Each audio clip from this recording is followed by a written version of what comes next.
కేవలం ఒక 110 సంవత్సరాల క్రితం జరిగినటువంటి వ్యవహారం.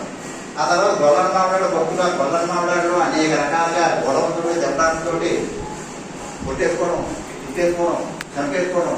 ఈ గొడవలు అయితే ఏం మన ఊరు ఇలా తగ్గింది, శాంతి లేదు, బయటికి వెళ్తామంటే ఇబ్బంది. ఇదివరకు ఏసీ రూములు, ఎటైతే బాత్రూమ్లు, మెట్ల కింద బాత్రూమ్లు లేవు. ఆడాళ్ళ మగాళ్ళు బయటకు వెళ్ళాలి. బయటికి వెళ్ళడానికి భయపడుతున్నారు. అందరూ ఎలాగా బాబు ఏంటి అని చెప్పేసి అనుకుని ఓ మహాత్ముడిని మన నాదపట్నం త్రినాథుడి గారు లాంటి గురువు గారు ఒక ఆయన కనపడితే, ఏమన్నా మా ఊరు ఎలా ఉంది ఏంటి ఏం చేయాలంటే పలానా చోట ద్రాక్షరమ్మ రామచంద్రపురం ఆ సర్కిల్లో ఒక ఆయన తిరుగుతున్నాడు సాధువు గారు, ఆయన తీసుకొచ్చి మీ ఊళ్ళో పెట్టుకోండి మీకు మంచి జరుగుతుందని చెప్పి సలహా ఇస్తే అప్పుడు ఆయన దగ్గరికి వెళ్ళి అడిగితే ప్రతి ఇంటి మీద జయనారాయణ ఆయన రాయించు, ధనుర్మాసంలో వస్తాను నేను మీ ఊరు అని చెప్పేదంటే ప్రతి ఇంటి మీద జయనారాయణ.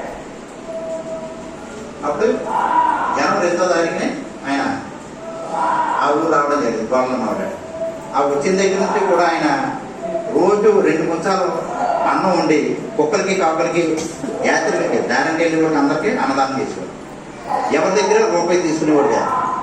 ఏదండి ఎవరి దగ్గర రూపాయి తీసుకునేవాడు కాదు. అడిగేవారు ఎవరైనా డబ్బులు అక్కడ పెడితే పట్టుకెళ్ళి పంపించేసేవాడు.